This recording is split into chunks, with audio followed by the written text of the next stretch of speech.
Okay, it's 5 o'clock. Start the meeting with the Pledge of Allegiance.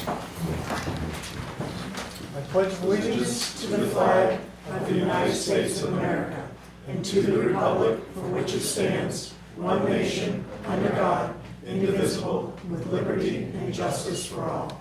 Good evening. My name is Pastor Todd Walker of Crossroads Church in Littleton. Please join me in prayer. Heavenly Father, we thank you for this opportunity to gather together. Father, I do pray that it is our desire to be under God. And Father, that you would guide us tonight in these proceedings. And thank you, Father, for these dark times that we have the light of the world. And thank you in these hopeless times that we have the hope of God and eternal life. Father, I pray that you would guide us and that we would listen to you. We would be guided by your word, guided by your commandments. And we would once again place ourselves within your trustworthy hands. We thank you for Jesus Christ, who makes it all possible to find life and forgiveness and cleansing, and once again eternal life. And we give all credit and glory to you. It's in Jesus' name we pray.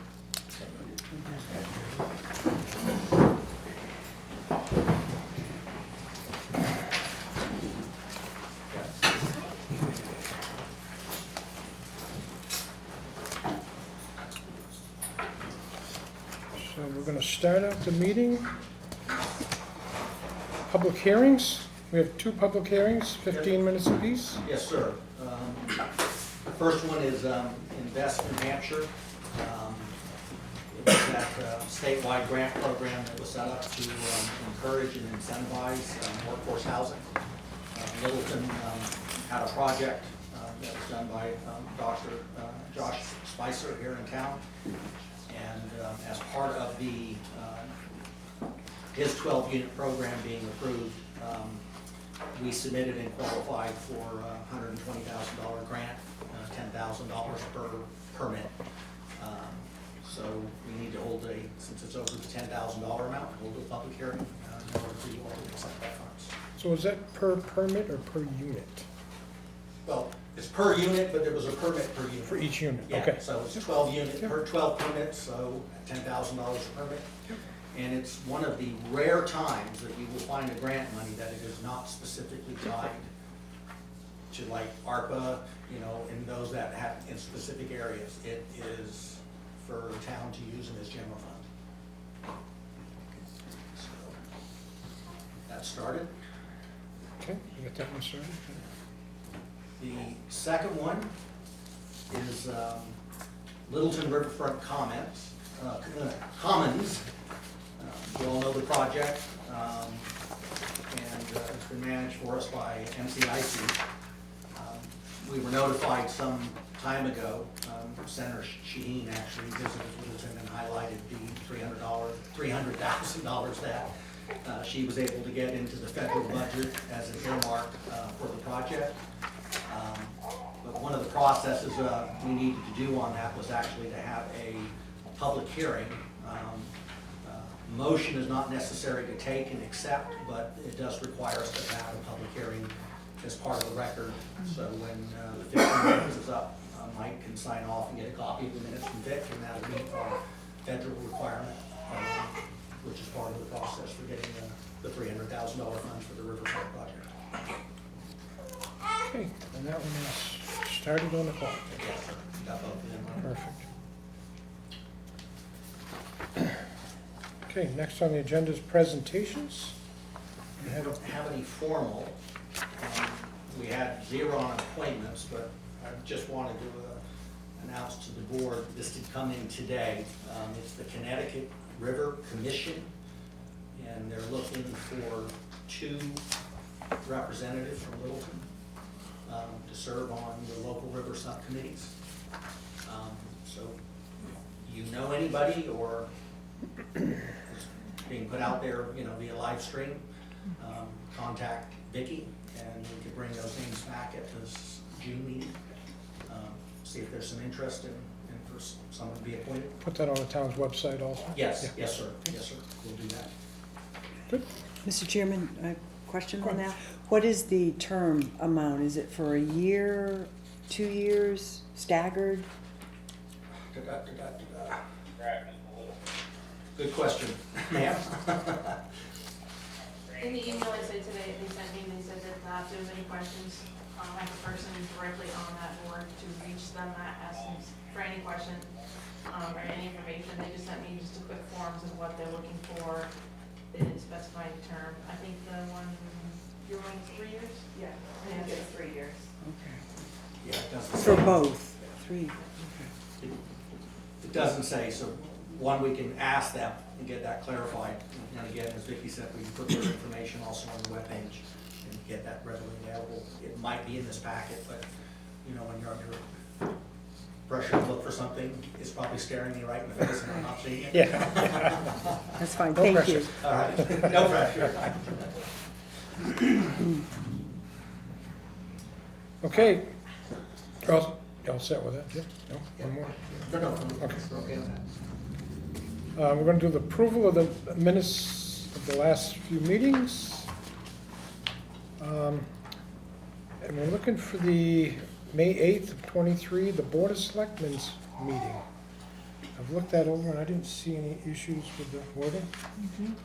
I didn't. The only question I had, and Vicki always does an amazing job with these.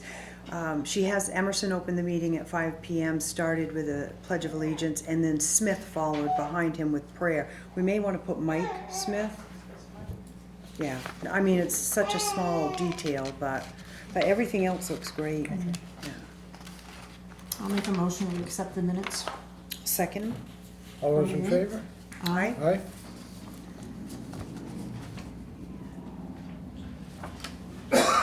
And we also, on May 8th, had a non-public meeting at the end of the meeting. And I went over those and everything was okay there. Yeah, I'll make a motion to accept the non-public session minutes dated May 8th, 2023. A second. All those in favor? Aye. Aye.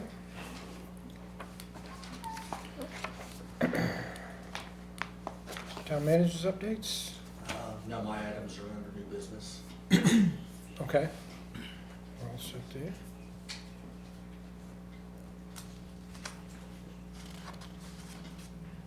Under old business, Twin State Energy Support Letter. Yes, sir. You all recall at the last meeting, they came in and did about a 45-minute presentation involving the transmission line from Canada down to Londonderry. And I think they're one of 2 companies that are in the final running, and they followed up with a letter they had sent asking if the town would submit a support letter for their efforts on the town's letterhead. And while they were the ones they were submitting, I mean, I know there's another company in there, so, I mean, wouldn't submit a letter without you all signature, because even if it's my name on the letter, it's still the board. Right. Town of Littleton.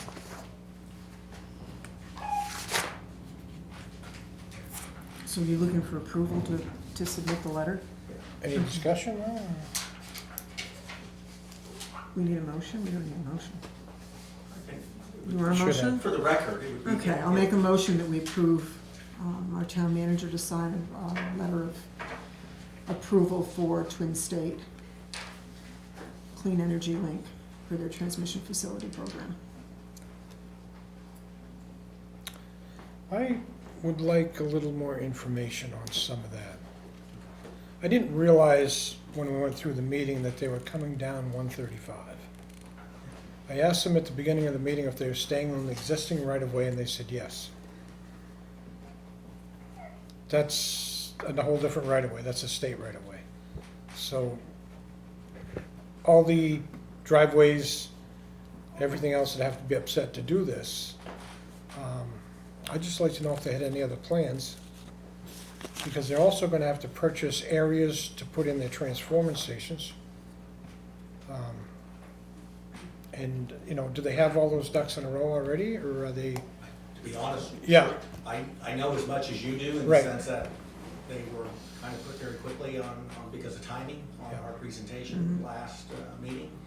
And other than telling me they were going down 135 and that they didn't need to require right of way, and it was going underground from at least, I'm gonna say north of us, through Monroe.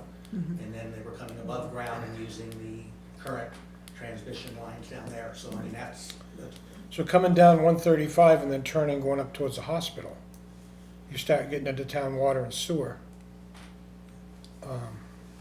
All the way up through there. so they're gonna have to work with any partner and all partners. You know, That's why I'd like a little bit more information on it, just to make sure that, Okay. we know what they're doing. But that's just me, if you wanna, there's been a motion made, so. I think that when they presented to Water and Light the following Monday, and one of the things that I noticed in their presentation, they had the line item of, what was it, $1 million of taxes for Yeah, Littleton. yeah. That is not because they'll be running on the New Hampshire highway, not a town highway or town road. So it'll be in the New Hampshire highway right of way. So they're gonna go back to the drawing board on that to figure out. Because I did not believe because it's on a state highway, a state road. Simplify this, and if there's some doubts and concerns, I can let them know until we know exactly what it is that they're proposing and how the taxation would impact the town of Littleton. I'm trying to tell them that we deferred the support letter at this time. Okay, I'll withdraw my motion. Okay, Okay, yeah. All right, all right. yep, Okay. good, thank you.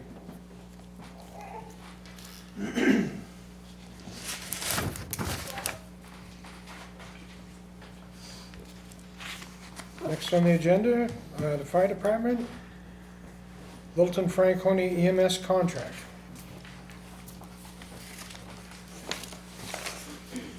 Probably got about 5+ minutes on each, so I guess we can start the conversation just knowing that we'll interrupt it to close the public hearing on the other two items. Yeah. Yeah, And while I can, Chairman, if you don't mind, I Good. think they may have all signed, but we did get that document from the state today. Perfect. Okay. Thanks. okay, who wants to start this discussion? I think I've got a phone call. Nice try. I guess I can start, Okay. since I've kind of been before both groups. Just a little bit of history. It was just as short ago as July 2019 when we were trying to figure out what we were doing with our EMS system in Littleton and the crisis that we were in. And the system that we developed is incredibly strong. Given the circumstances that came out of, we went into COVID shortly thereafter that. Now you're seeing a lot of systems are failing. You're seeing a lot of regionalization push, things that I thought I'd never see. For example, Calix and St. Johnsbury Fire Department, preparing to merge their operations into one, in contracting with all those other communities. The last item on the MRI letter from July 2019 actually recommended this, but it seemed like such a crazy idea at the time. I don't think anybody even thought it was possible. So here we are today. We started this process almost right around a year ago, where we started covering calls in Franconia, and we had to kind of pause that when we realized it didn't integrate into our current operations. So I was the person that was willing to say, this is not working for us. And it got us to get back to the drawing board, as often those things do, and build a stronger system. And that's basically what I proposed in the budget. Franconia asked us, so what do you need to do this? And it really comes down to people. EMS is a people business. They need people to make stuff happen. And we came up with a proposal to add a 4th person each shift so that we could staff multiple calls, as we're seeing about 17% in time. That's where we're at today. Essentially, we're at the public policy question: is this an agreement that Select Board in Littleton wants to execute under these terms? Would they execute under different terms, or are they just not interested in it at all? So, yeah, I believe Mr. Gleason and Sharon, our administrator, and Chad worked together to come up with the financials of it, and any other arrangements. So we're here as agreed upon, 45 days before our current agreement Right. expires to discuss it and see if it's mutually agreeable for all of us. We've had time, Chad came out, I believe it was a couple weeks ago, and presented us. We've had time to review it. I assume you guys as well have seen it, so. So one of my concerns that I have is overtime, and it's always a concern for me, but what I'm saying is, I'm not seeing a dollar figure now, I'm seeing hours. And you can only ask a guy to work so many hours before he's burned out. And the hours these guys are putting in to cover everything they're covering, I just don't see it feasible for Littleton to continue the contract. Now, that's me personally, I'm just kind of telling you where I'm coming from. It's, picture yourself being out there on a bad emergency that you need them to pick you up on the 24th hour, when they put in overtime the day before their 24-hour shift. It's a matter of public safety and wearing our guys out. I mean, if we decided to put 4 more on, how long would it take to recruit 4 guys? Everybody's saying the workforce isn't there. So if we go to recruit 4 guys and it takes us a year, we're putting our guys in a worse situation now. And right now, they're about at their limit. I know Littleton's fully staffed for Littleton at the moment. I think one of my questions I posted to the chief and to Jim is the definition of a partnership. And I understand that there's a financial partnership there, but my concern is for the guys. The overtime piece is not an issue with me, but when my guys end up with burnout, their quality of life is far more important than trying to get them to do all the extras. So I think one of my main concerns is, and yes, you're in the room, and yes, I'm going to talk about you. That's fine. Is Franconia stepping up to the table? Closes the first public hearing at 5:18. Okay, and you need a motion? 5:17, excuse me. Yes, we need a motion to close that out. No discussion? Mr. Chair, should we have some discussion to see if anybody has anything to discuss or in the audience? This is regarding the acceptance of the $127,000 from business and economic affairs.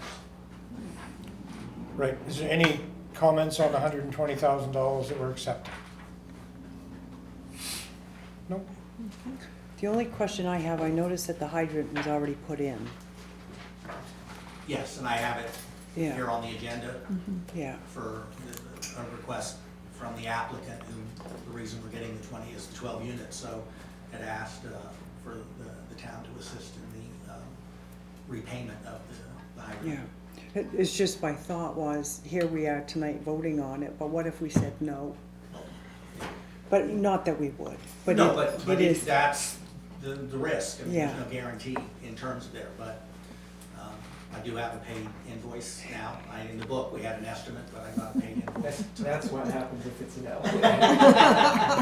No, and it's a good thing. You're Josh, right, Dr. Spicer? Yeah. Okay.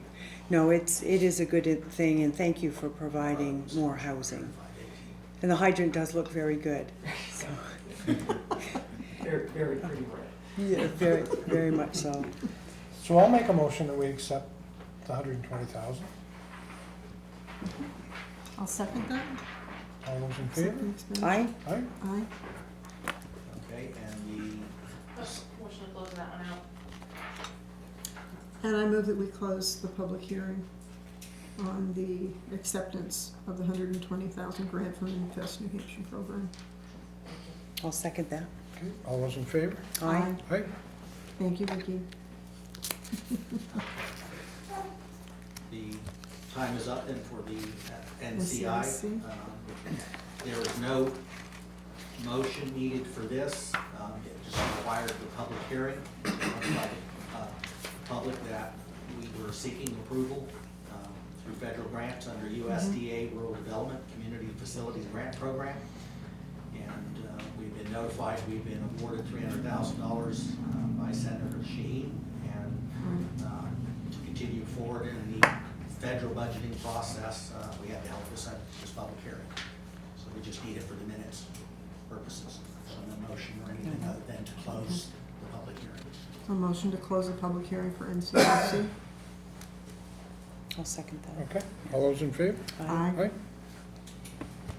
Now you go back to the, Now I can go back to grilling Franconia. You know, you can pull out Daniel Webster or Wikipedia, what is a partnership? I think my concern is, from my perspective, is I'm just seeing Franconia putting money on the partnership, and not doing due diligence on trying to build up your own, or build back, you know, fix whatever was broken previously and get back into your own EMS, fire department. And that's one of my concerns, but my major concern is the burnout of our guys. Well, we haven't tried, we felt like this was the way to go. And we agreed to that, we were expecting a long-term agreement, so building up our own at the same time. I felt like, I thought we talked about that we wouldn't then build it up on our own and say, sorry about your luck, we're out on this deal, so.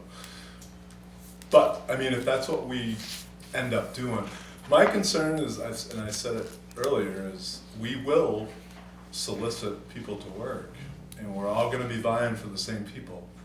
Right. I don't know as if we may solicit some of your people, and we're just drawing out of the same pool, which is what brought us to wanting to partner, Right. to share resources.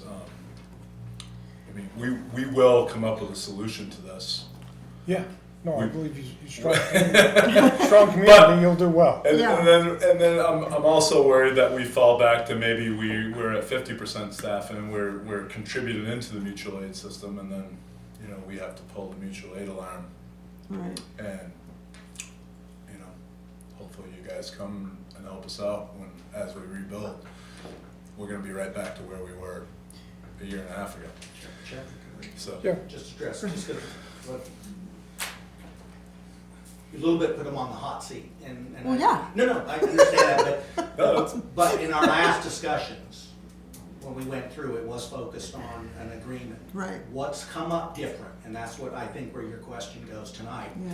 is we didn't know at the time how it was gonna impact our current workforce. Right.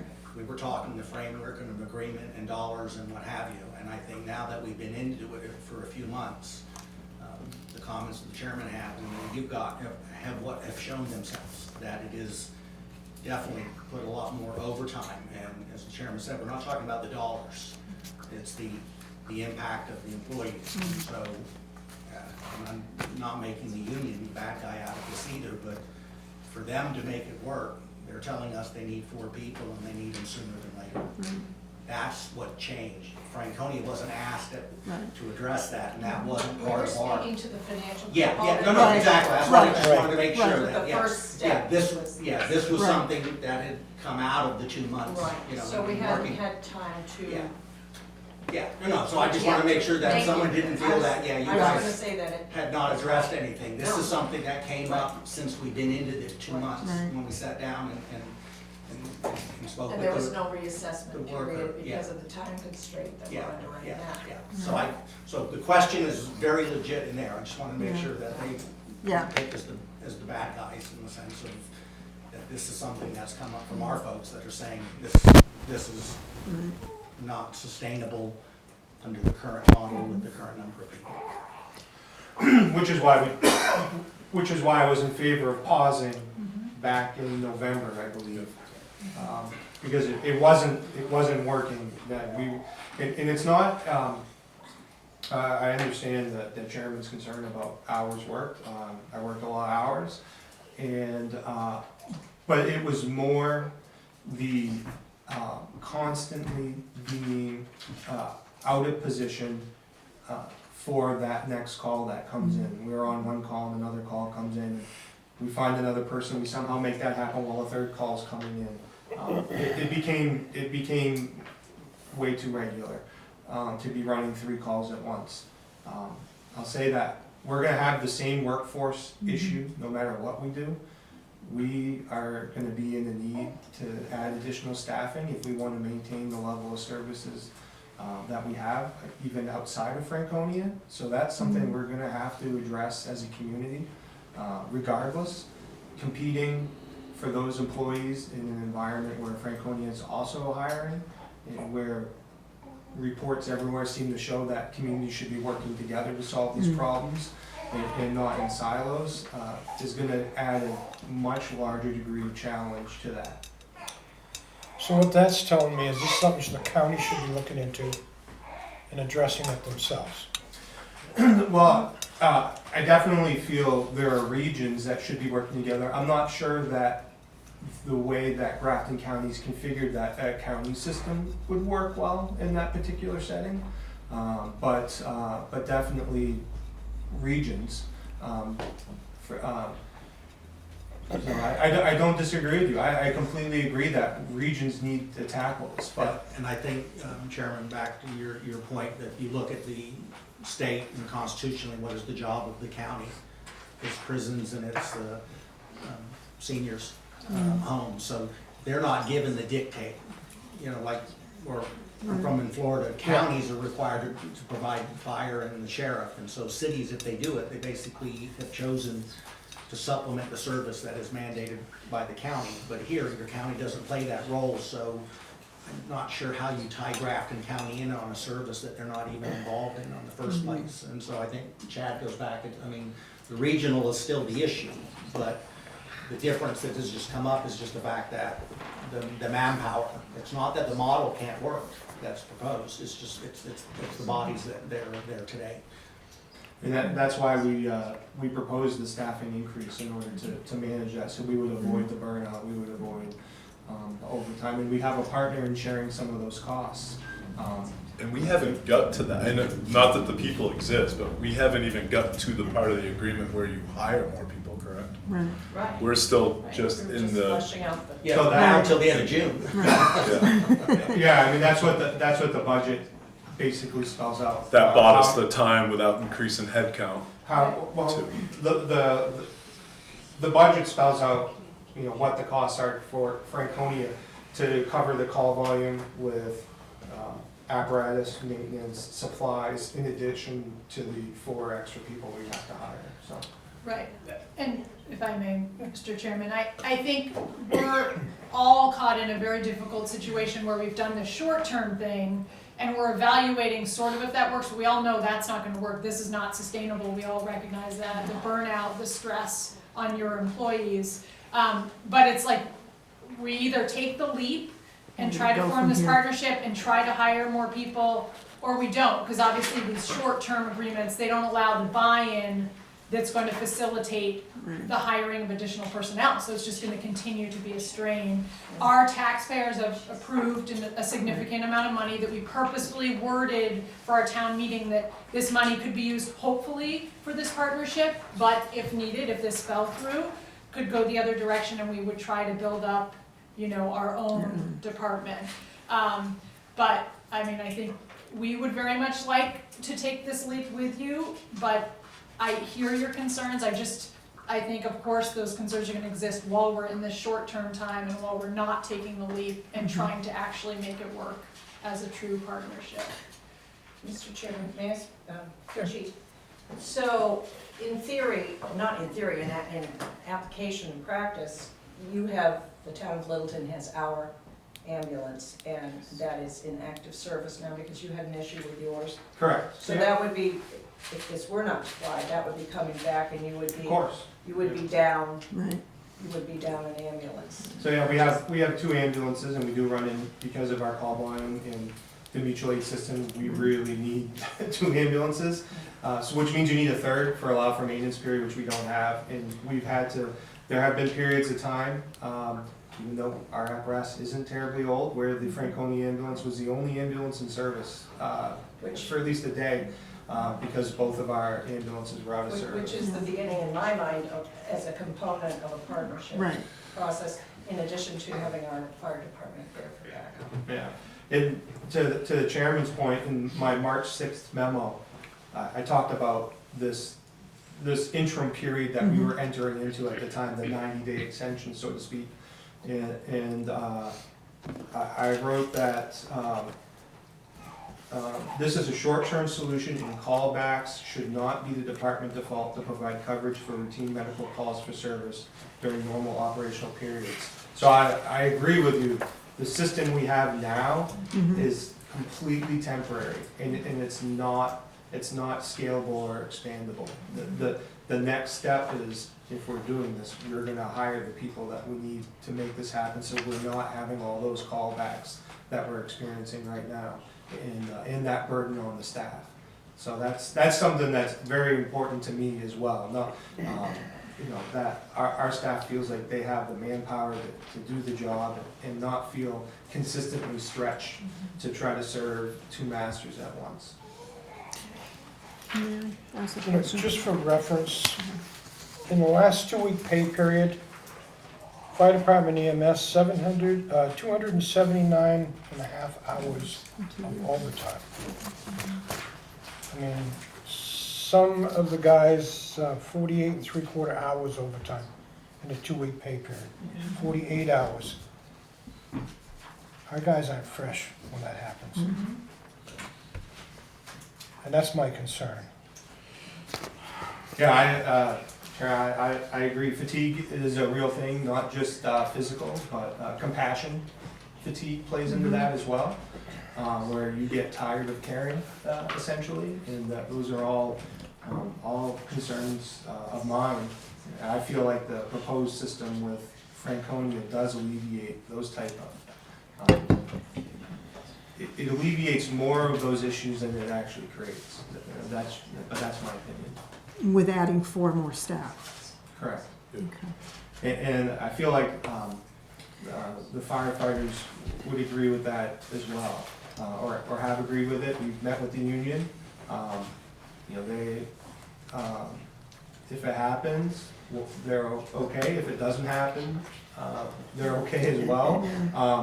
They're not leading the charge on it, and it's not their job to do that, but certainly, as a person that's responsible for all this, I don't want to be involved in something that's not sustainable, and I've come in for the majority of those callbacks that all of them have.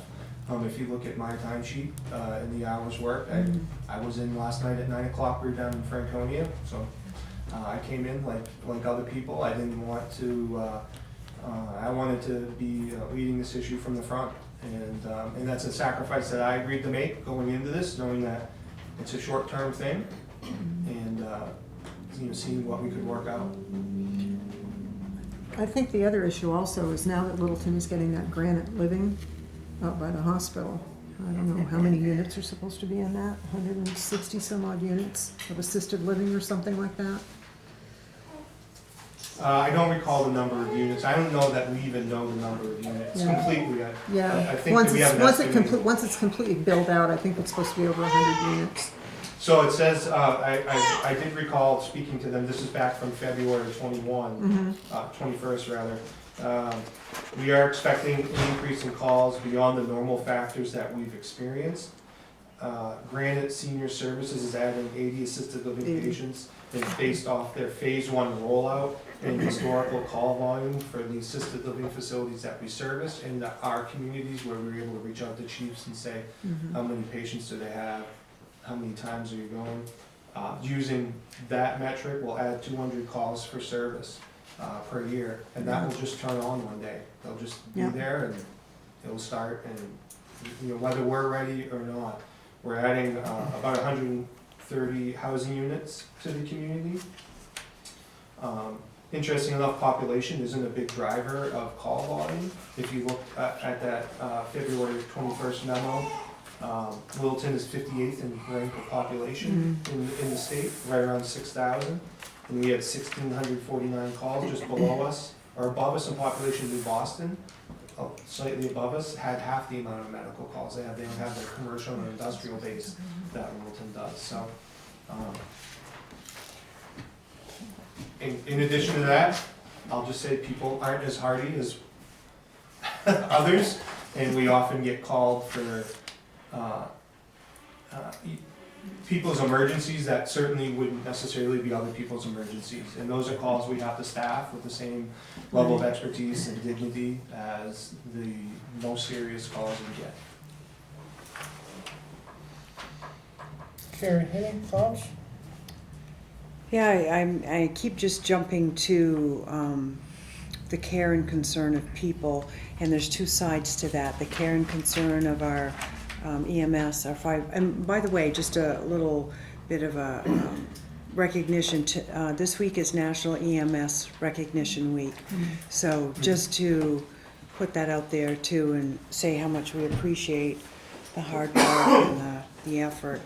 I mean, I would like to think, I'm probably a hopeless optimistic, and I would love to have this work out, and I think it would be a model that others would be able to come to in the state of New Hampshire or Vermont or whatever, that they would see it as, how can we work this through?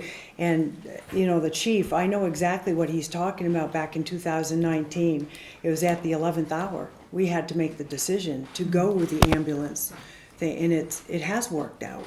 So there's that positive side of me that says, let's see if we can make it work. We don't want to burn out our guys. I mean, if the answer was, not just guys, gals too, but the 4, if we were able to get 4, would that truly alleviate the potential burnout? And would it help with our friends from Franconia, neighbors? Those are just some of the things, and thank you for asking me, Mr. Chairman. It just is, it's concerning to me, because I would never want anybody to be left in need of an ambulance in service, and because we couldn't provide, that would not be good. So a few thoughts based off what you said. So when we put the pause to it back in November, it wasn't just Chief McClellan at the time and myself, sitting in the room. How do we solve this? We engaged you and said, what do you, this is some of the thoughts, and we feel like it meshes with what's on the floor as far as the firefighters go, and they were on board with that as a solution. That they were providing services at Franconia is fine as long as we have enough staff to do it. One of the things that this system would allow us to do is, right now we have an officer and 2 firefighters assigned to every shift. And so the firefighters are also on the ambulance, and so they are always on the ambulance unless we have a fire-only call. And with 4 people per shift, one of those, every 3rd shift, one of our firefighters will be able to rotate into a different role back in a second call or more serious acuity calls, and won't be tied to the ambulance as much. So it gives us some time to get some of that compassion fatigue worked out, and to focus on some other skills that firefighters like to focus on, the fire and rescue side of things, and not just the medical, which has been a large focus of ours since 2019. So they saw the value in that, and felt like there was synergies to be had there with the staffing, which is ultimately what led us there. We need the ability in Littleton to run 2 medical calls at once, whether Franconia happens or not. And I think that's, I can't understate, in my opinion, the financial commitment that Franconia is making to this project. And as far as I know, this will be the most expensive municipal EMS contract in existence in the state, by the order of hundreds of thousands of dollars. Is not even a close second for this type of arrangement. There are others where communities have a fire protection district where they pay in, but it's one governance across all the communities. So I felt like it was a good deal for Littleton, it was a good deal for our firefighters, and really, you know, but you guys call the shots as far as public policy goes, so, and if you're not seeing that value in it, then we certainly understand and respect that. If I could maybe just clarify, because I think there's 2 points that I want to make. One is there's the 90-day agreement, okay? I don't think anybody thought that was the final solution, okay? And so when the firefighters bought into that extension, it was a short-term extension, and then Franconia even stepped up with additional stipend to try to soften that in terms of there. So the firefighters, or our folks, aren't at all, you know, changing in the sense of what they agreed to in terms of that 90 days. And I'm going to reinforce this, Chief, tell me if I'm wrong, but I mean, the issue is, in order for it to be successful here on out, would be a commitment from the Board of Selectmen to hire 4 bodies. And Correct. the proposal that we've discussed with Franconia has the framework with covering a share of those from that town, if that were to happen. Yeah, they cover, So- Franconia so covers it's all the the 90-day costs. agreement, and then what's the long term? And the long term is what they're telling us is it can't stay as is, because backing the truck up and just giving them more money, even if they said, oh, we'll double the stipend, that's not the answer. And, I just wanted to add, and you know, I've listened to a lot of the experts through the public hearings. I've gotten a real education, and from what I've read and what I've heard, and I remember at one of the hearings here, one of your residents was originally from Londonderry, and he brought up the fact that, again, about regionalization, whether it's county or whether it's, I keep on, Carrie, I heard what you said, the model, and I think this is a model of regionalization. I think Franconia is all in and willing to contribute to that regionalization, and I think I'd like to think it's a you know, precedent-setting model, you know, that we're showing the rest of the state. yeah, So. and beyond that, there's, in the recent email that you got through the town manager, there is right now increased instability in the regional EMS system in Littleton. And with a partially functioning Franconia system and a partially functioning other EMS systems, we'll be out of Littleton in those communities without the staffing. If you want to talk about morale and compassion fatigue, you know, that's very demoralizing. Littleton from 2011 until about 2017 was really an abuser of the mutual aid system through the layoffs that occurred at that time. The full-time staffing was cut and the fire station was closed or call only on Sundays. And that led to a lot of challenges where at least one fire I can clearly remember at the tail end of that where Littleton didn't get there for a fire in our own community. Other communities came to Littleton and took care of that. We're going to be now in the on the opposite side of that, and so anybody that's willing to come to you and willing to be a partner and willing to financially contribute really gets my attention, and I feel like that's what we have here. I was hoping through all this, obviously I was here for selfish reasons for our community, but I was hoping that we could lay a groundwork that other towns could buy into this as well and lower all of our costs and increase the services for all of us.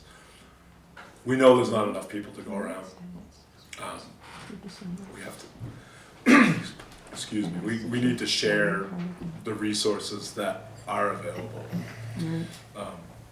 Well, this is happening, this will happen, continue to happen, the domino effect. Oh yeah. As we move forward and this town sort of implodes in this town. So, I mean, with all due respect, this isn't an issue where we're the primary example of it right now, we being Franconia, but this is what is going to be the future. So I was really hoping we could start with some sort of a pilot project here, as much as possible. sometimes we'd like to be the town to just cut the check. You know what I'm saying? I hear you. We're part of a tri-town as well. It's and one money and yeah. we know what it is. We Right. bear We the are a tri-town, so we we- feel your pain. we bear the burden of a transfer station and a rec program, and 2 other towns cut checks to us. So I feel this is We a have little a bit staff of different. 2. Yes, we have a staff of 2. So yeah. I don't have anything else to add that I haven't said before. I guess you're right. We either work out and we jump and take a leap of faith. We're not looking to. I've said this too. I feel like I'm repeating myself, but I'll say it one more time. There's no advantage to Franconia if we're burning your people out. Right. So we don't want that. Well, that happens each way. Yeah. If our guys are completely burned out here and then they get to 20 years, we want the So same it- quality of care for a Franconia 100%. So resident. so that's not what we're looking to do. Yeah. We were looking to, with our financial commitment, hopefully hire the staff that prevented that. And we've been hesitant to come in like a bull in a china shop. If you need some managerial help or administrative help from our office, something like that. I don't know what, but we've kind of just wanted to kid glove this. Like we didn't want to, we want to participate as partners. How it is your fire department, we understand that. So however we can help if something comes up. Maybe we don't even know what that is today, but let's always keep an open line of communication. Right. So One thing that you gotta look at is being union, it just changes the whole perspective of the thing. So at the end of 2 years, they're pretty close to 5 weeks paid vacation on 4 more guys. So in 2 years' time, we're gonna be looking at this going, we still don't have enough help. This guy's on vacation, this guy's, 5 weeks times 4 people, and that's a half a year that's gone. unlike a contract, hopefully this is a partnership, and we always keep that conversation going, and we work Help you together. solve those problems. Yeah. That's why I don't want it to be like we're a customer of yours. I'm not. Right. If you're like, this isn't working, or we need 5 people, I don't know what, but let's talk about it, be partners. Let us help. If not, we're going to be having our same discussions in Franconia. We're going to be discussing it either with you or amongst ourselves, or whatever other towns want to team up with us. And trying to pull from the same small And pool we're gonna be of pulling- personnel. We've had an open police officer position since January with 0 applicants to this point. We get it. Yeah. We know, and so. Question for our chief. If we're looking at the possibility of hiring 4 or 5, depending on down the road, whatever, more firefighters, EMTs, what's the timeline? Because you've got 1 or 2 new ones this year so far. And how long did This it take you calendar to? year, since January 1st, we've had 2 new firefighters. So how long did it take to get those 2 and get them up and running? I understand the training period. I mean, we go through the same thing with the PD. So I understand all that piece, but when you look at trying, the pool being so small,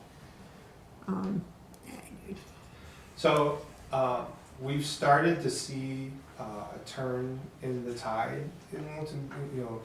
It's an employee's market these days, and if you don't have good culture and good equipment and a strong community, like that's a deterrent. All those, Right. we had,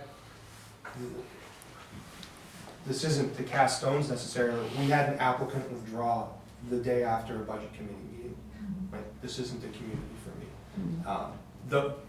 That is some of the challenges that you face as a community. And while at the fire department, we can only control so many of those things internally. Everything that we can control, we feel like has turned the culture, starting with Chief McClellan, to a place that is more of a destination. And that's what we've started to see. We've now started to attract firefighters from other fire departments into Littleton. because there is a recognition of the work conditions, the schedule has certainly helped.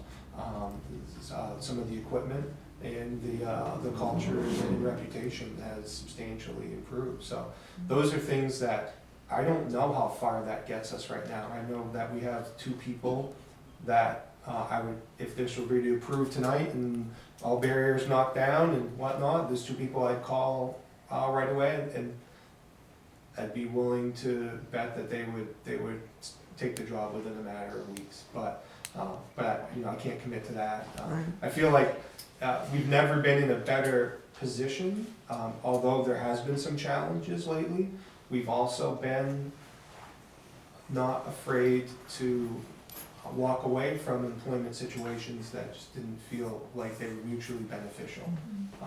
So we have been able to be, to a certain degree, picky, to make sure that we're finding somebody that culturally fits within our organization, so that we don't have the high turnover that we've had in the past.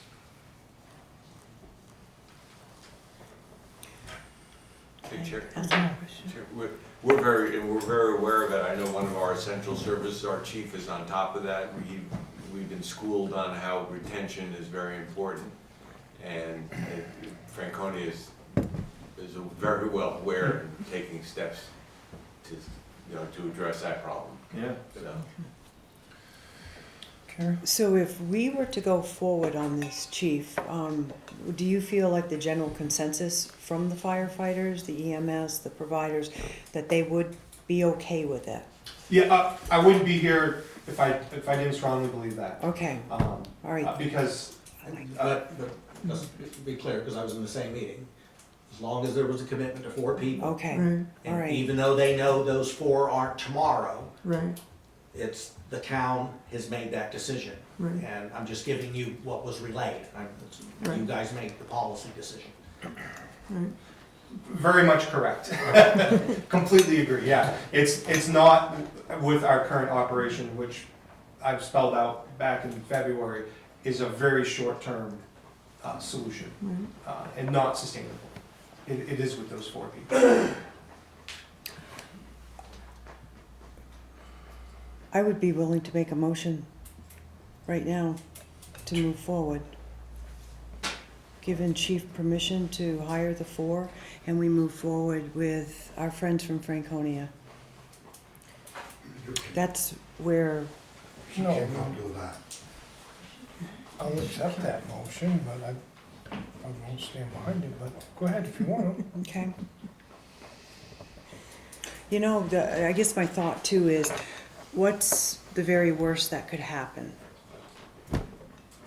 I mean, what is the very worst? That we get back to the drawing board, you folks may have to then reinvent, pivot, and hire maybe even an ambulance company or something, but I feel like we're on to a good thing here, and that it could provide a model, and not just a model, and, you know, yeah, we'd have bragging rights or whatever, but more importantly, we've got folks in our area that really do need the care. They need the, to know that the security, and if they don't, and I'm thinking of the folks in Franconia, if you want people to come into the community and they found out you didn't really have a good fire EMS program, you're going to lose out on that, and it could be more of a liability for you. So I guess that's with the assurance that if we could get 4 more, and our team now is okay with that, I would make a motion that we move forward. And I respect, Mr. Chairman, that you couldn't get behind it. Yeah, I that's totally, fine. That's what I it's all totally about. respect that. I do. You know, one of my questions is if we do move forward with it and put on 4 more firefighters, and it doesn't benefit it, well, we need to get rid of it. We got 4 more union firefighters. How do you get rid of them? That's a fair question. How do you get rid of them? May I? If it doesn't work out, we'd probably be hiring them. I mean, You gonna go union? I understand where Carrie's coming from, and I do agree with her, but I also want to see the partnership not just be financial, but to work closely with the chief, and I know you guys have, because he's told me he's had conversations, especially with you, Dan, to work going forward on the model, so that nobody's left out in the cold, that we don't end up in a financial bind for employees down the road, union employees down the road, and to make sure that our employees are taken care of emotionally, physically, spiritually, mentally, that they don't have the burnout that with the current system, would most likely come down the pike.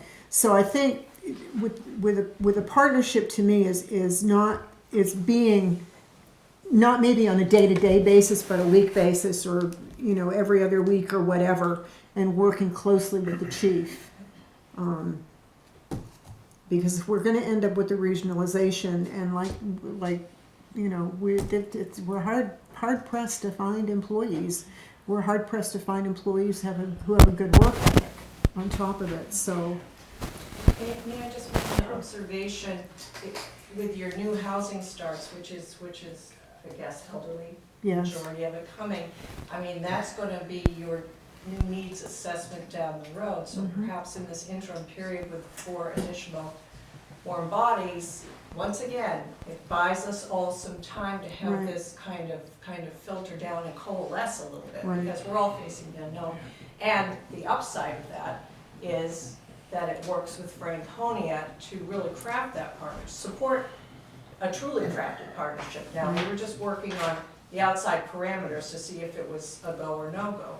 So another term contract, whatever amount of time, we don't want to go 3 months or 6 months or anything like that. Something that's substantial, I think would give everyone a lot of data to be able to look at all these additional facets. Pieces, yeah. Let's go, your anticipated additional need, right, us trying to get our act together and see what's out there for resources, right, the ambulance, inventory, there's a lot of moving pieces. right, right. Because we're getting increased housing too, not the same thing, not affordable housing. But, there's a lot of change afoot in Franconia too, in terms of demographics and people coming in. And there's a lot of pressures Yeah. for a teeny tiny town. Definitely. And we've, I know Chad has had a conversation at the nursing home, and, if we can change some of the cultural things that lead to the call volume, I think your conversation significantly slowed down some of the calls there. We talked with the counselor about the state. I don't know if anything will slow anything down, but maybe an understanding of how that's a burden on all of us. We had reduced billing, monthly billing, Yep. significantly, I thought. Yep. So we're trying to be that Yeah. less of a burden. You can't tell people to not get sick and get hurt, but we can certainly do what we can where we can. Right. And, I think we didn't focus as much on the planning piece, thinking that the financials were usually the things that are kind of the most complicated and the more difficult things to work through. But I think we can all sit down and talk about impact fees to development, because certainly Franconia has seen it in 2 pieces of property in their community that I'm familiar with, and I feel like Littleton's about to see it in the development of some properties. And I was just talking to a chief in another town where a healthcare facility was recently established, and he tried to get their board on board with impact fees and wasn't successful. And boy, do they wish they could go back in time right now. It's a hard thing to address in the front, but we're the drivers of this type of volume. We need to be developing the language in the process to be able to get some of the cost recovery from them directly. Okay, but let's focus. Yeah, sorry. Yeah, I think- Focus back in on specific. Chairman, I think the other thing that would be important with this, if we do move forward, is that to set, and it wouldn't have to be, and I think to Linda's point, it wouldn't have to be every week, but I'm thinking maybe every couple of months, let's just get together. How is it going? What are some of the challenges that you're running into? And then as it develops, probably maybe even less and less. Well, this is the That we- data collection. Right. and that's Exactly. got the Right. Yeah. decisions. I could see us doing Yeah. that. Do you want it to be us or others, or We could introduce it, I mean, I think at we some could talk point- about that another Yeah, time. but, yeah. Maybe an advisory committee made up of a member of each board and the administration or something, Yeah, we can talk. firefighter representation. Certainly, definitely, we're, yeah. Just so you can hear it from all sides, good, bad, and different. like I said, we don't want to be burdened. Right. We need this to work as much as you guys want it to work. We don't wanna drag it This down. is not a concierge service, this is No. neighbors Right. each other. And I truly, if there was an abundance of people out there, we maybe probably wouldn't be here. You probably wouldn't be in this situation, you know what I mean? Yeah. Yeah, We wouldn't have been here. It was the lack of people that got us here. yeah, So we're just looking to So- share what's left. Carrie has made the motion. right. And I will second that motion for the extension. All those in favor? Aye. Aye. All those opposed? Aye. Just to be on the record, that's all. I'm gonna work with you, but. It's democracy. I love democracy. That's why we're, Can we take? So may I ask the question the extension is for? That was, hadn't been addressed. Right. Okay.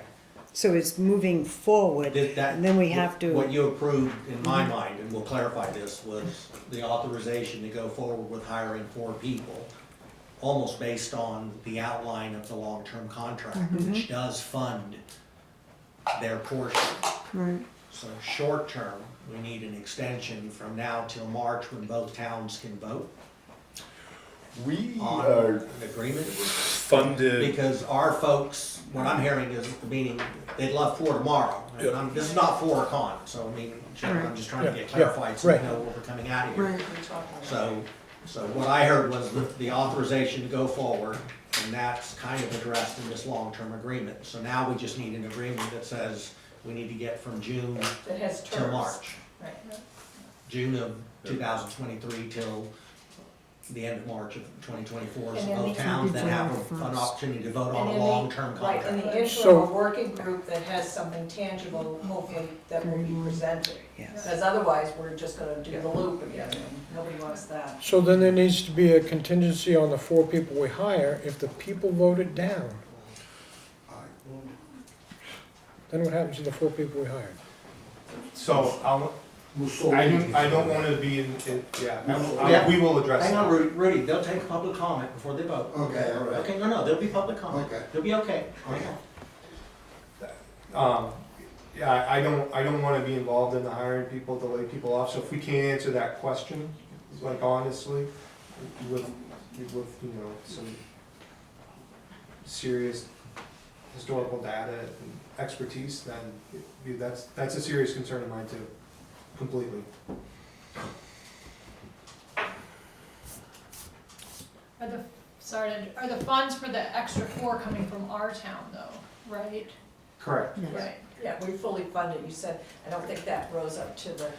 Fair point, so, Right. Right, but they're on our union. No, Right, no, no, I I understand. Yeah, but the Correct. funding is there. Yeah.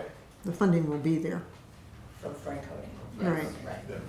this will become part of our operating budget. Not that it can't be voted down, but it Right. won't be hopefully a yearly, our, yeah, Now, in order for it to work, it's gotta be correct. a yeah. multi-year because of the personnel investment. Yeah. Right, Yep. right, And I think that framework, that part was framework was there. Now it's the new issue in the terms of bodies needed sooner than later. And I guess we're all subject to things getting voted down, right? yeah. I mean, Yes. from budget to warrant articles. No, what you were speaking of hiring and laying off, that does not do anything for future recruitment. Right. That's Yeah. ridiculous. Right. Yeah, so that's certainly something we're gonna take into consideration. right. Yeah. I mean, if that's Figure a, out what the technical steps are between here and there. that's a clause in their contract, they're not signing on the dotted line. chances are. Well, maybe want to open it to public comment? Yep, we can open it up to public comment. Marie's had her hand. Yep, Vance? Mr. Gillespie? Yeah, but Marie's had her Oh, hand up. okay, Yeah. sorry. Yeah. I'm Marie Slack, I'm a resident of Littleton, and I guess with my questions are, I know Littleton's got 6,000 residents. What's the residency? 1,100. That's permanent. Yeah, okay. And what is the duration of the agreement that you want to have with the towns for this mutual aid? We talked about 4 years in general, How many? 4 4 years. years. 4 years. But the 4 budget's years? based on- Okay, and if we get the 4 people hired, if we don't, then we can drop away from it? So I think that it's important that, you know, if Littleton for whatever reason is not able to provide that service, that we have the ability to say that and find a different solution, or work with Franconia to find a different solution. Completely agree with that. If we have firefighters who are working a lot of overtime now and burnout possibility, I'm thinking about the mental health issues, because our whole nation seems to be having a mental health issue. Yeah. And I don't want to see what few people we've got that are really well-deserved EM people here in town say they can't do it anymore. They've got to find a different line of work. I don't want to find that happening in my town. Yeah. And I don't want to find out that they're out doing this and this and this in Franconia. My house is burning down and nobody's coming. Yeah, that's a real And concern. 2 ambulances, I am a little concerned, because you could have a traffic accident or a big hotel fire or something, or a business fire in here downtown. They ain't gonna be coming to my house to pick me up to go anywhere because they're busy at a fire. If we have a fire, we only have staffing for so much, you know, Yeah. so many calls at once, and regardless of how it all shakes out, so, Well, I have a problem too with the burning situation and the dry season that we have in the summertime, with the fact that I've had to call the fire department many times in the 5 years I've lived here for people setting off fireworks and having bonfires, and there's no fining system. So the fire truck comes up and stays there until the fire goes out with their water hose. Nobody gets fined, and if they come 3 times to the residence, nothing is done. well, I can speak to that a little. So for forestry, under state law, we issue warnings. In the state, is the forest fire wardens are the ones that actually do the finding. If you get 3 warnings in a 7-year period, your ability to obtain a fire permit is suspended. And we have recommended people for fines that have not met the state criteria. So we do our due diligence, we respond, we manage the situation. We don't typically just stand by, we either tell them to put it out or we'll put it out. We write the warning, we forward it to the state and recommend actions, and sometimes we get traction, sometimes we don't. But we're doing our part as a fire department when that happens. And I understand. Let's get back on track. Yeah. An ordinance that was Yeah. passed last year about fireworks. We're not talking now Right. about Right. the public, no offense, ma'am, but the discussion specific to the motion, to the motion. Ordinance? Oh, Rudy can No, go. no, you go. Um, Ladies first. Just 3 things. The point of the unions, I don't feel, oh, I know you woke up. I don't feel that that's really pertinent to this conversation, because the money that the contract is stipulating would fund a position whether or not it's a contract, I mean, it's a union. And also, it's like, that's something to opt into. I feel like that might not be part of the conversation. 2, the firefighters, as Chief has said, have supported this proposal as is. Am I correct in understanding that? So there's buy-in of the staff and the union as is. They feel that they can do it. So I think that's something we need to really listen to as well. You know, keep it together. And hang on 1 second. Unions, firefighters. Nah, that's it. Sorry, guys. Welcome to motherhood. Yeah. It's gone. Yeah, it is gone. Oh, I'll get to you in a second. My turn? Yep, You sure? Okay. I just wanna, put this in prospect. John Mercieri was a fire chief for last 20 years. We never had this problem. The only problem that John Mercieri had, come to you guys, he asked for new equipment, new pump, new this, new that. Now, with all respect for Chad, anyway, it's irrelevant because it seems like he's a pretty smart guy. Only the son. Well, we gotta hire more people, we gotta get, together with the Franconia, we gotta do this, we gotta.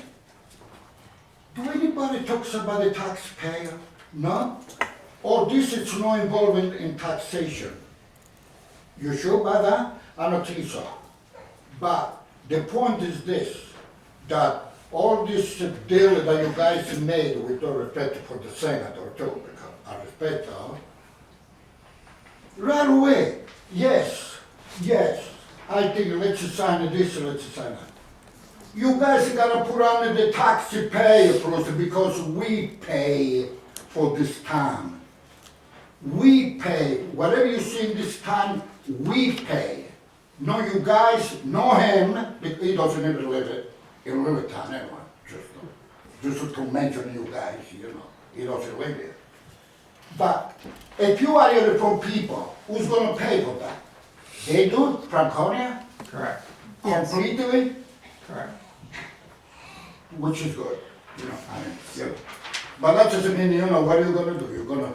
They're gonna raise the fare, with the ambulance, if somebody's gotta go to Franconia and pick up somebody that is sick.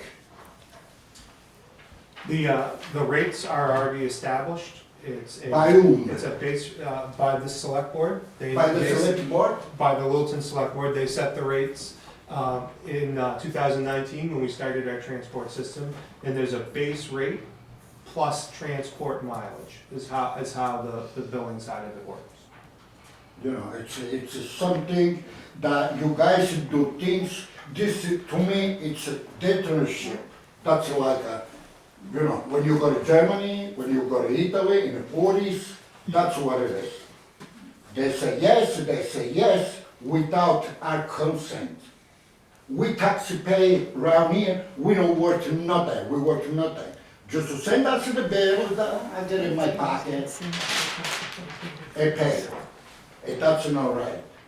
That's not right what you're doing. I know you try to do the best. But it's a kind of, think about the people that live in Littleton. I don't think so. Yeah, once in a while, you go to a fire, or you bring somebody in the hospital. No question about that. Now you need 4 more people? How much money that? Did you give it to the town manager, at least how much money gonna cost? Did you give it to him? Even if they pay for it? There's a proposed line item budget. Oh, it is a proposal line? I would like to see, Mr. Thank you. Paul? Yeah, Paul Lane in Littleton. I guess I'm going down the same rabbit hole. When they say they're picking up the tab on the foreign employees, that is workers' comp, that's retirement, that's, and you're the governing boss, body, whatever. Correct. Okay, and we also discussed another ambulance. Who's picking up the tab on the 3rd ambulance that we know we need? So right now, we have, I believe it's a 2009 ambulance from Franconia. The first year, we have some startup costs. Even if I went and bought the ambulance today, it's a 2-year delivery window. In the second year, we start a capital reserve campaign as part of this budget that would fully fund an ambulance for 10 years, which is what the expected lifespan of the ambulance is. So that's built into the budget.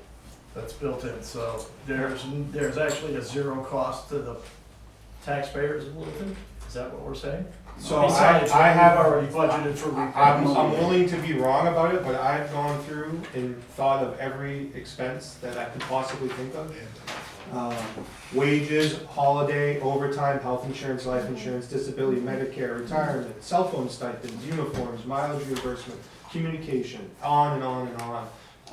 Administrative overhead. Administrative overhead, that's a fair part. Dues and fees. I'm not saying something wasn't possibly missed. I'm certainly open to hearing that, but we've dug through and tried to think of every possible. And if it is missed, then we will talk. Could be donuts. Like heat Donuts. Certainly. So, fuel, gas, diesel for an ambulance, vehicle repair and maintenance, dues, licenses, subscriptions, annual maintenance for for a third cot and monitor, all that type of stuff. That's basically a third, having a third of everything, the cost associated with that is attached in this line item budget. I tried to think of everything, so. And You Chief, keep throwing them at me, because if I miss one, I'll be honest with you.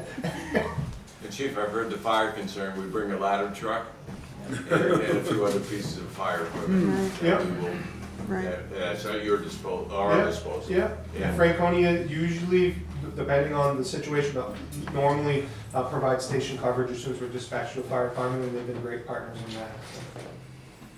I guess a final comment is, where do we need to be in that sweet spot? We're talking 3 ambulances, you're talking, well, if I got a fire, I can't get to this person or I can't get to that person. Where's the reality? 4 ambulances? 12 guys?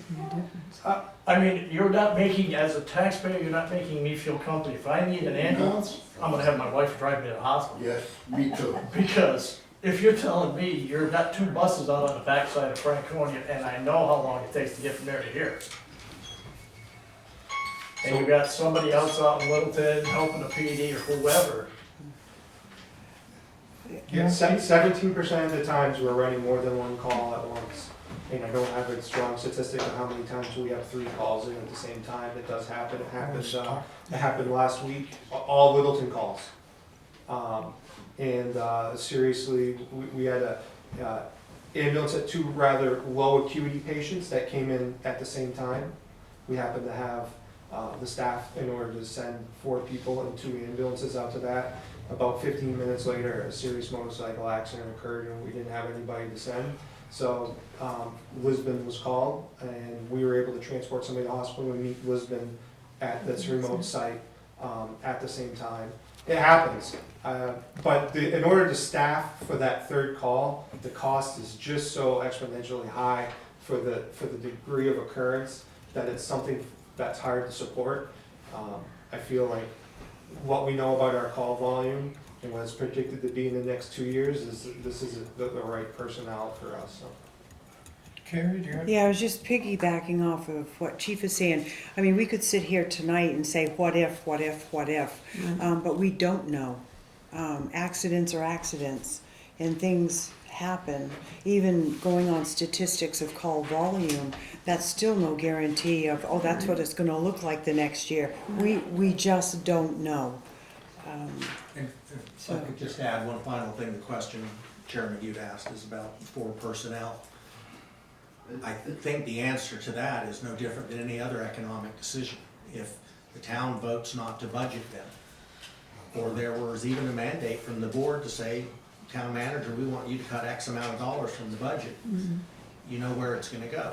And what I would say to you is if there's an issue with the budget and fire and these 4 people, it's simple, the newest in are the first to go. So there's no guarantee that getting hired by Littleton, you're guaranteed a lifetime job. So the funding isn't there and this deal doesn't work.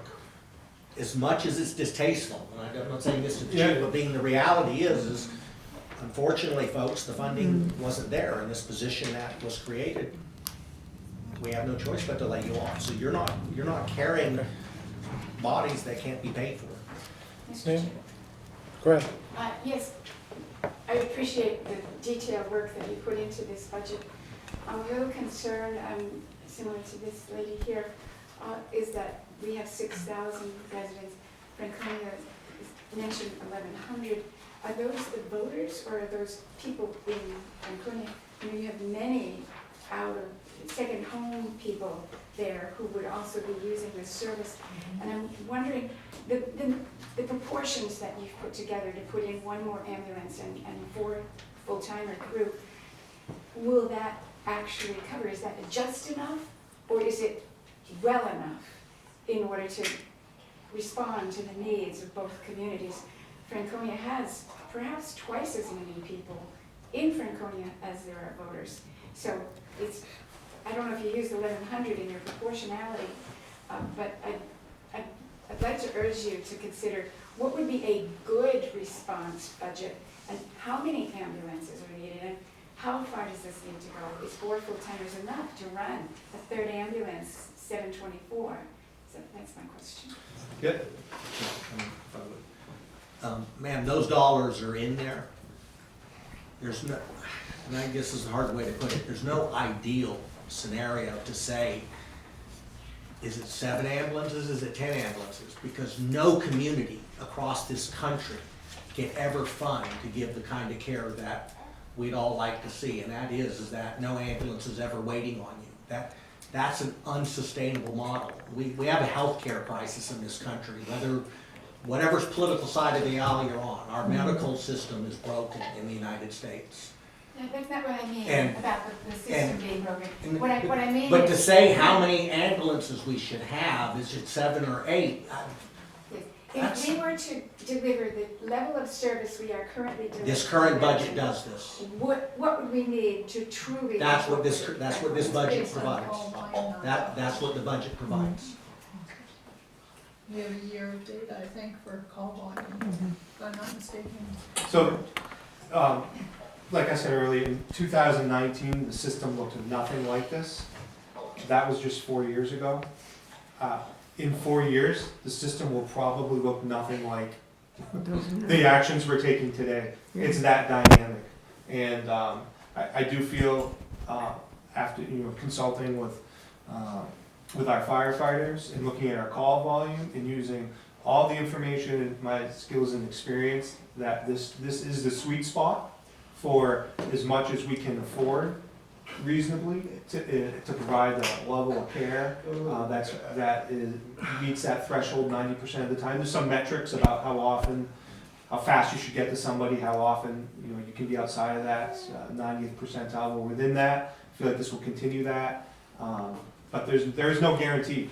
Like I said, we had 3 calls in Littleton at the same time the other day. That third call, unfortunately, that person was on the road for 20 minutes before anybody medically trained could get to him.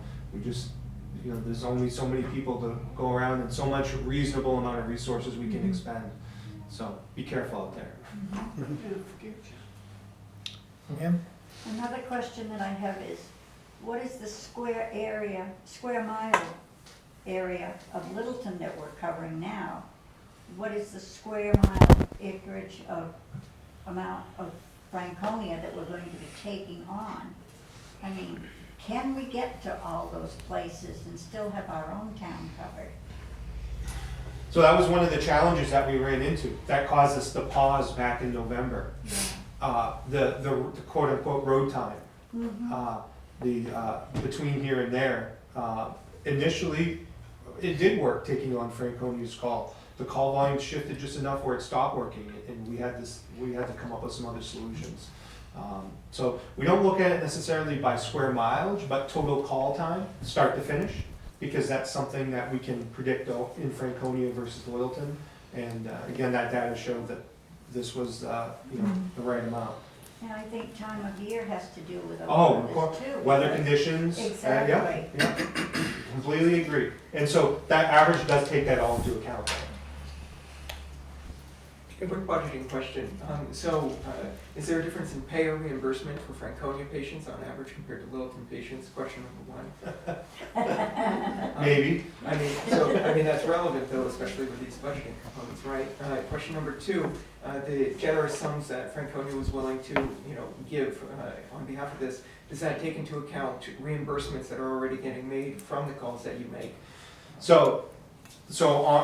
While our data, because of as you're aware, like the reimbursement side really lags in timeline. So I don't have, even though we've been doing it since March, we had to make an adjustment, or last May, I believe. We had to make an adjustment in the billing system because you can't sort by town of pickup, only zip code, and zip code doesn't help us because there's multiple zip codes in play. So that was a little bit frustrating, but the initial look at it does look like we get better reimbursement from Franconia than we do from operator in Littleton. That at all doesn't factor into the decision at all for me personally. So would that be on top of, so what you get for reimbursement is that money that the town of Littleton or the fire department would make on top of what the town of Franconia is already donating? Yeah, sure, partially. So what, because we talked about a partnership, what I wanted to do in crafting that was to give Franconia credit for revenue that was generated in Franconia for patient transport. So all Franconia patients, all profits made from Franconia patients would go back to Franconia? So 85%, what I put in the budget is 85% of the revenue we collect in Franconia is offset in this budget. Because we do have some administrative costs to do the recovery side of it. And so that's reflected in, there's a total expense budget. Then we were able to get a historical average from when the Franconia's system was transporting. And we took that, 85% of that number, the last solid year, and put it in the budget as an estimated revenue. That could go up, it could go down, so the total amount could change based off of that. But it is, as part of that partnership, that is a degree of a question mark, the revenue side of it. But we did our best effort in coming up with a number and then giving credit to Franconia for that. Chief, you have your SAFER grant, which is solid, correct money in the So, bank, so to speak. so we did apply for a SAFER grant as well, and if we receive that, that will cover the cost for firefighters. So, just their salary and benefits, not all aspects of it. So in the case if that were to occur, Franconia picks up the differences plus some. And we carry forward some of that money into the capital reserve fund where years 4 and potentially 5, we agree where we take out. So there are financial contingencies that you looked at Correct. and put in place as we move along Correct. to support it. Ma'am? I just have a short and sweet saying. It scares me to death to think I'm a senior living in Littleton and maybe not be able to get help. It scares me to death. Now, Yeah. that's in the back of my mind.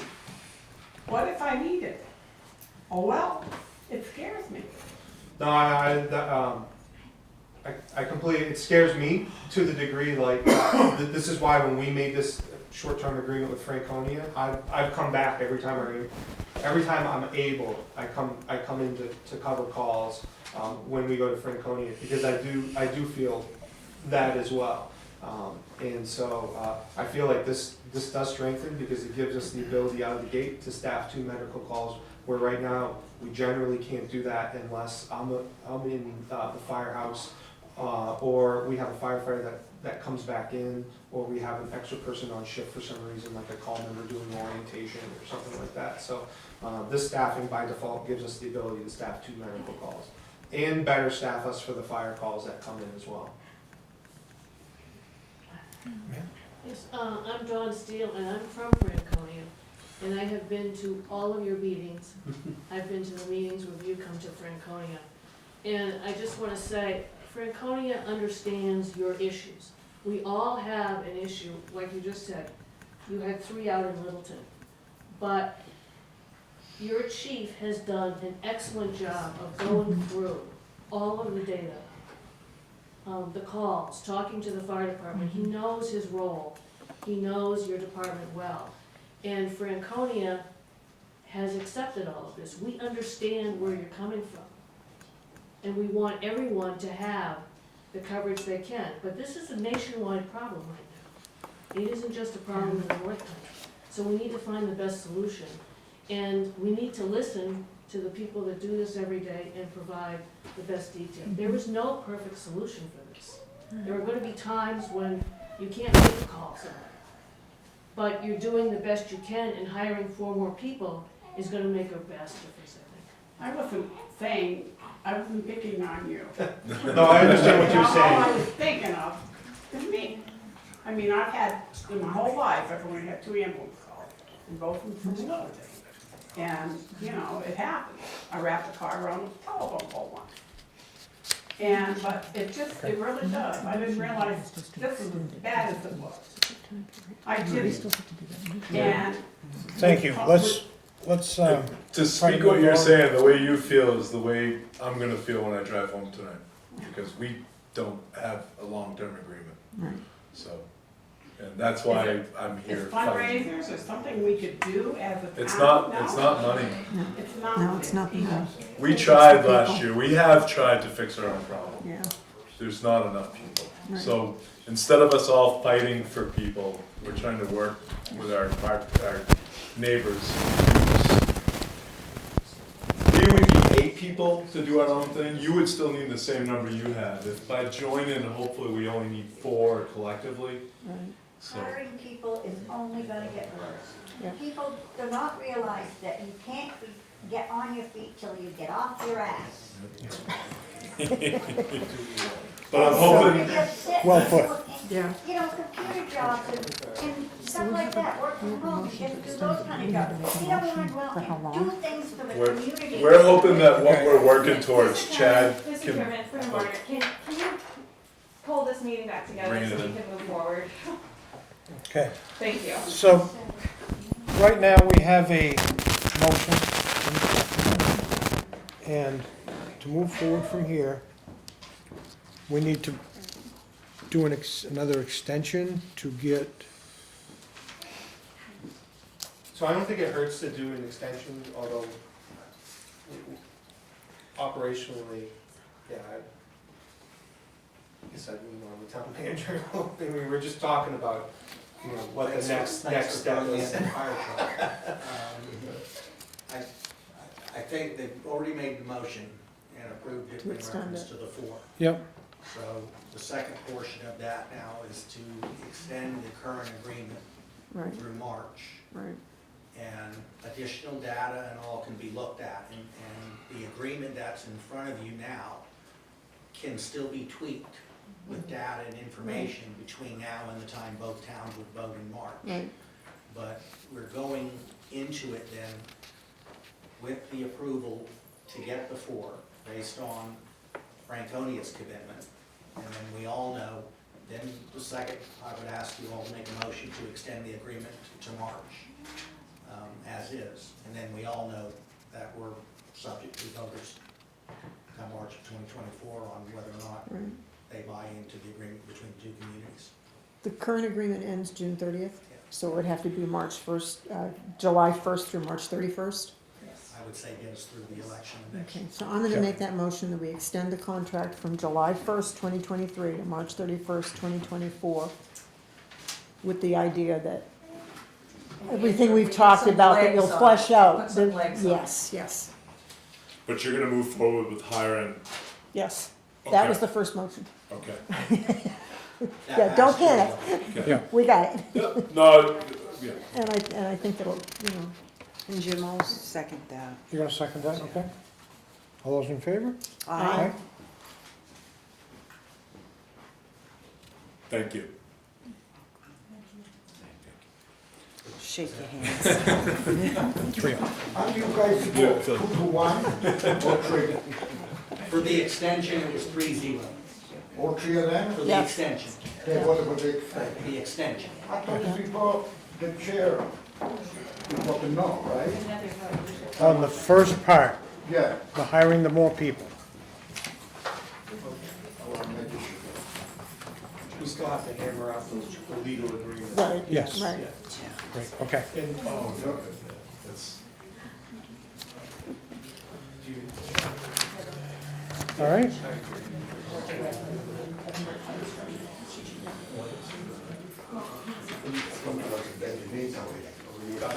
Now we move to new business. Will you excuse us and thank you very much, we have a selectmen's meeting. Okay. Thank you. 33 minutes ago. Oh, well. They'll wait for you. Don't drive too fast. But- Just take it easy, driving. This was more pressing, I think. Yeah. Thank Mr. you. Chair, I'm asking for an excuse as well. There's actually an EMS week celebration tonight sponsored by the hospital that our staff is at. So you're deserting us too? I'm deserting you too. and that's- For dessert. Bye, safe For travels. dessert. Staying for dessert. Thanks, Jim. Designated driver.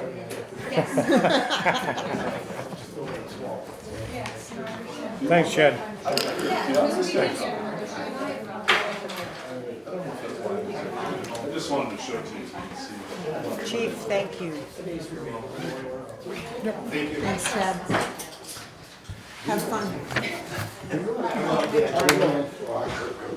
Under new business, Parks and Rec Department, accept and expend a $500 donation from the Woodsville Guaranteed Saving Bank for summer camp materials.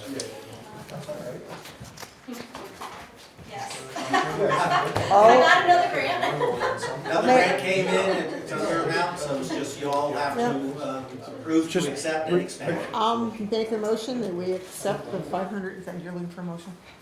Yeah, Or am I yes, speaking too yeah. soon?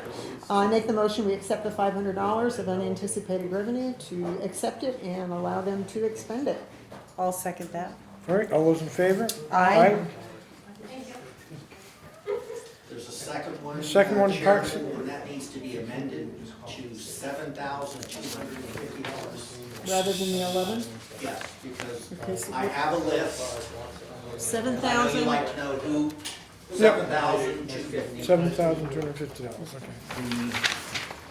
I know you guys like to sometimes give credit to the companies who've donated, and the folks in yellow have made a commitment, but those checks aren't there. Checks That's didn't why make the it. amount is $7,250.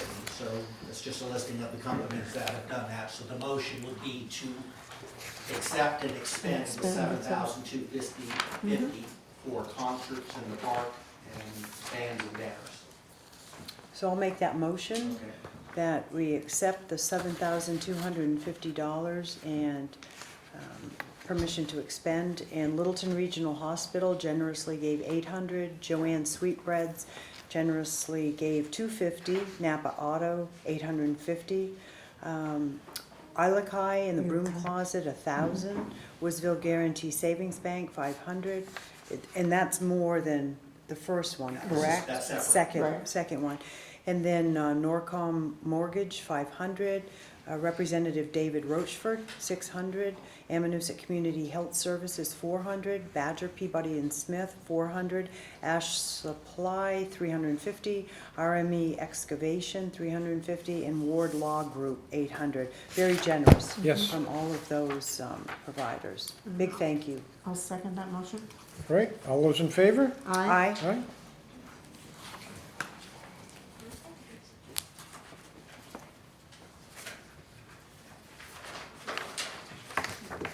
Okay, Next, I have a. administrative, right? Yes, sir. Yes, sir.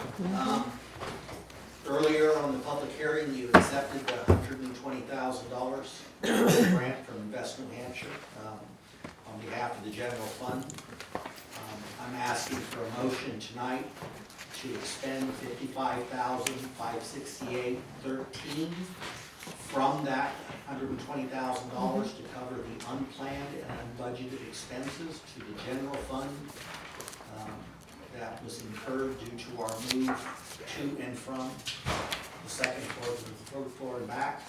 And I put in your packet a copy Of everything. of every invoice Yep. that we had, and I've tried to cover everything that we went through, and again, It all totals up, It all John. totals up. Yeah, I've been through it.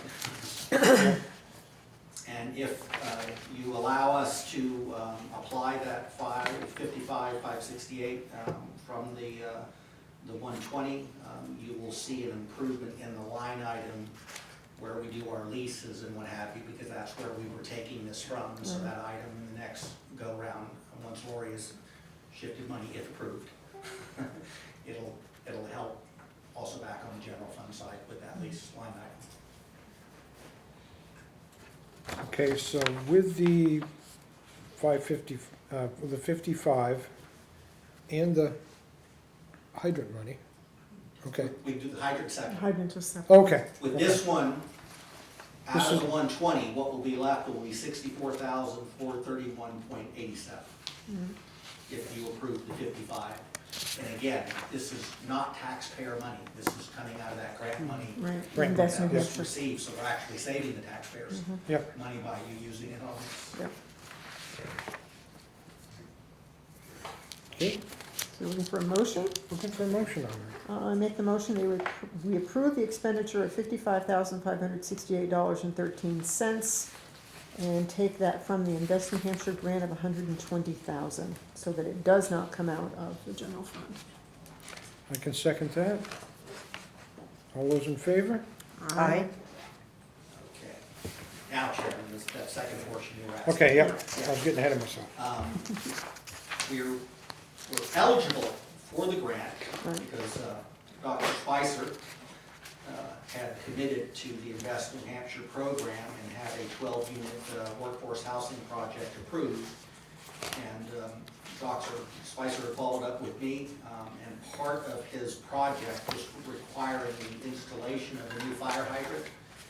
And he got estimates of up to $25,000 for the work. Tonight, he presented me with an invoice for $23,136.16, which is for the installation of the fire hydrant, and then the balance of that work, the patching and paving, will be scheduled in a month. So the motion is to request up to $25,000, and we'll be able to reimburse him $23,136.16 with this paid invoice tonight.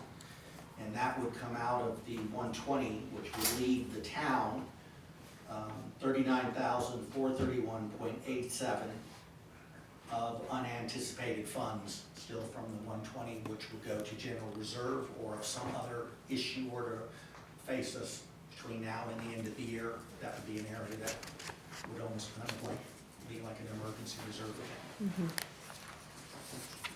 And I think it's an appropriate reimbursement, since the 120 wouldn't have been coming if the 12-unit housing project hadn't gone in.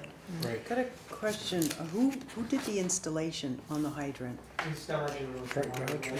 And if I may give context, if that would be helpful for you guys for understanding where this came from. It wasn't part of the initial stipulation by the fire department to have the fire hydrant. Their stipulation was to have water suppression system, which we did follow through with that agreement. This came after the fact, and we did reach out to Colonial Courts to utilize their hydrant, which was denied to us. And so this is where this came up afterwards. So it wasn't part of our initial budgeting at all. It kind of came as a surprise expense. Because it's not on our property and actually off our property on the other side, it adds about $20,000 to the expense from tearing up the road and stuff like that. I believe we've already gone over budget by tens of thousands of dollars, and then this came out of left field, and it was pretty significant. If you gave a motion not to exceed 25, when that second portion of the finishing of the paving came in, it would already be accounted for on there, and so we could address that, but would only reimburse once we get the paid receipt, just as you produced tonight. I'll make that motion. I'll second it. All those in favor? Aye. Aye. Put that in for you this week. Okay.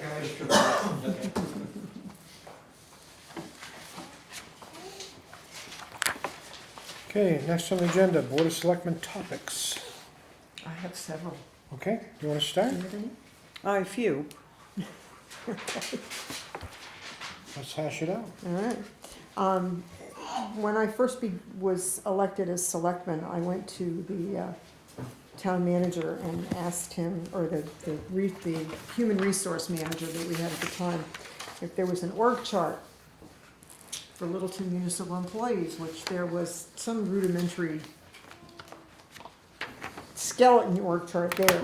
I have to commend our town manager and Lori, Mike, and Cheryl in the office, or Lori and Mike. But anyway, they went to bat. Every director who then had an opportunity, not only catching the misspelling, but this was a complete town-wide effort to make sure that was So looked at, to make sure it was accurate for every single department. Yeah, all the department heads, my hat goes out to them, because in any organization, whether it's a private company or a municipality, should have an org chart in place. And now we have one, and all they'll have to do is update it with any new employees or whatever. So thank you so much to all the efforts that went into that. The other thing, Monday is our Memorial Day Parade, and we will be marching and riding in that. The other thing was brought to my attention by the town manager, the cables that you're seeing around town. I know there's one cable up on Oak Hill that's literally wrapped around one of the street signs. Those are not from Littleton Water and Light, those are from Spectrum, and they're subcontracted, from my understanding, did subpar work, but anyway, they're supposed to be working with those and getting them fixed, and getting them and put the new fiber optic, Yeah. I think is what it is, the new fiber optic stuff, so hopefully those will get pulled together and placed properly this week. That's it, I'm done. Your turn. So just a big thank you to, and I'm not sure the gentleman's name from DPW, he stained the covered bridge. It looks good. He covered the graffiti, the artwork.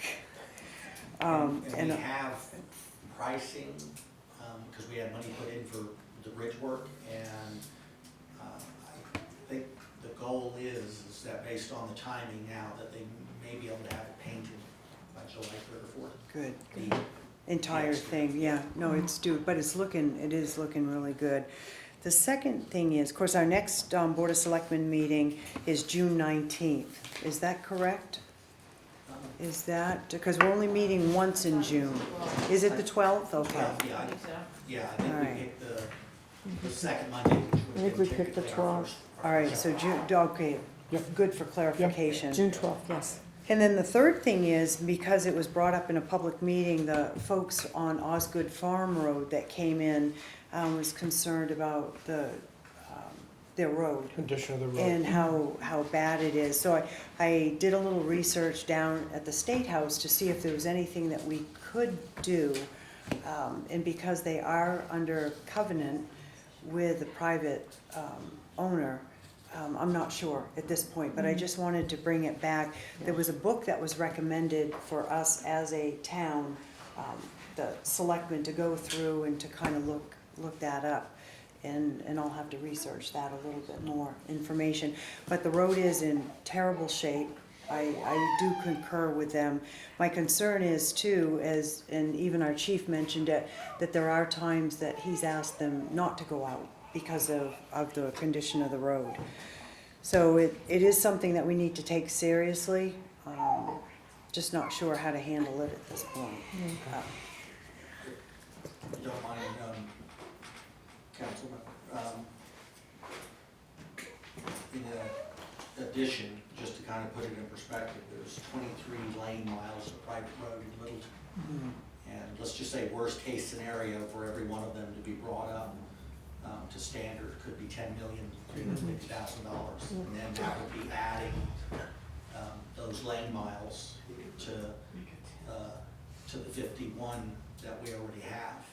For maintenance and plowing. Yeah, so then that's a 48% increase, so then you've got your cost, your plowing and what have you, so if we were gonna take a look at private roads, it'd be a hefty warrant article.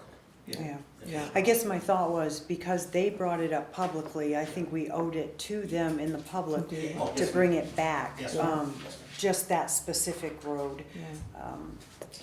So that's why I'm bringing it up now. When I was on the planning board, we approved that, Charlie Ryan was chair at the time, we approved that private road as a development. And the covenant was part of the requirement of having it. And they knew at the time when the homes were built on there and the road was developed that it had to come up to town specs to become a town road. So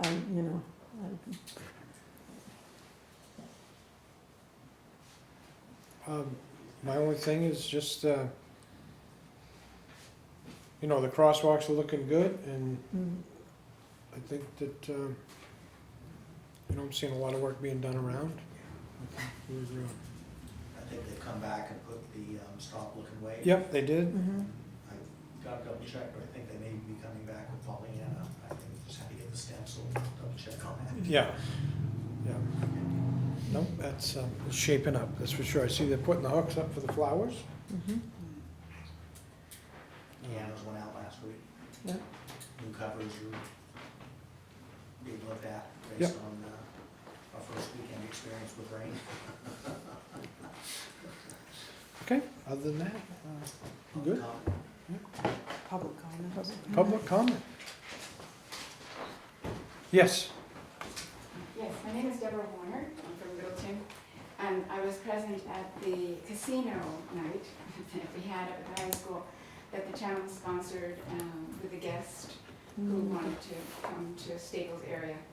And as we came in, the entrance into the cafeteria was somewhat barricaded by these sign-in tables, and there were about a half a dozen young men corralling people to sign themselves in.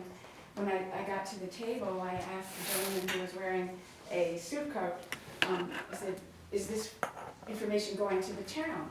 And he said, well, if they ask for it, they can have it. I said, all right. So I signed my name in as we got to the table. As you know, it was a big event, and an important event, I think, for the culture of our town. And so a few days later, I had a phone call with Mr. Gleason. He was very kind on the phone to me. And I asked for a copy, I asked him to ask for copies of these signing sheets. And I would be interested in that as a public information request. And he did make an email over to those people, to the lobbyist and also Mr. Carney, and they refused, saying it was confidential information.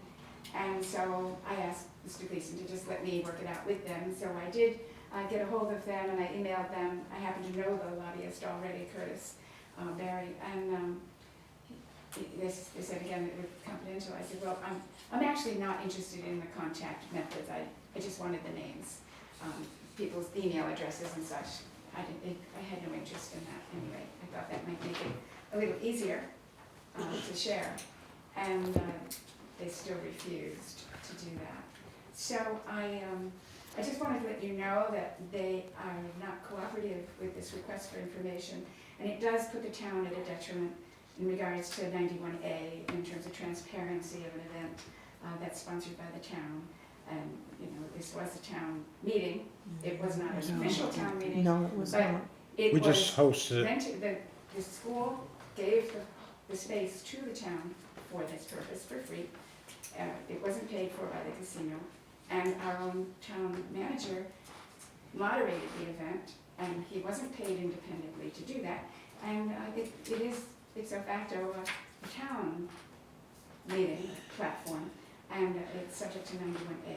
And I just think that it's quite unfortunate. I mean, I'm not going to end my life or anything over not having this list. It's not entirely essential to me, but I think that it just indicates that this group of people are not helping the town be compliant with the law, with 91A, and it puts you at a disadvantage.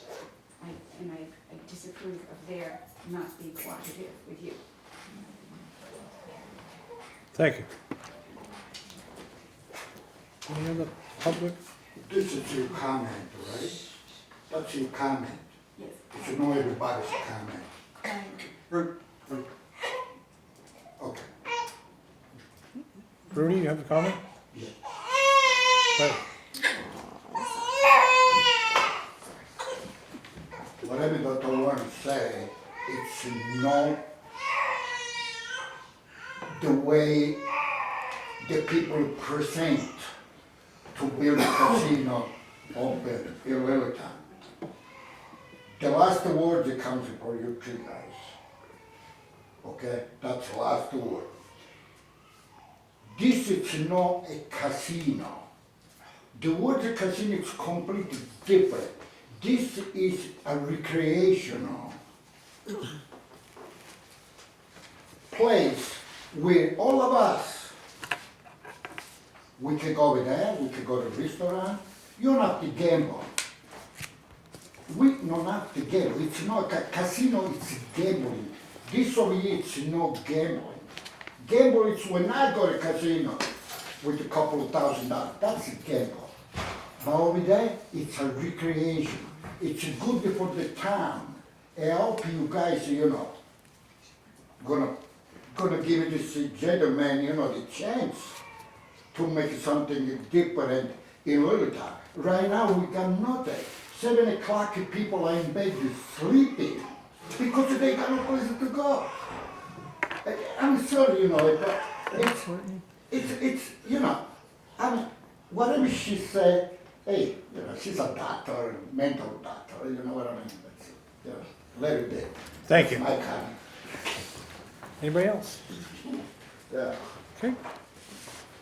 Looking for a motion to adjourn. I'll make a motion to adjourn. Thank you. I agree. We gotta go into We have non-public. to go into non-public, so I will second that motion to adjourn. Okay, all those in favor? Aye. Aye. And then I will Motion make adjourned? I will make the motion to go into Thank you. non-public. I'll second that. Okay.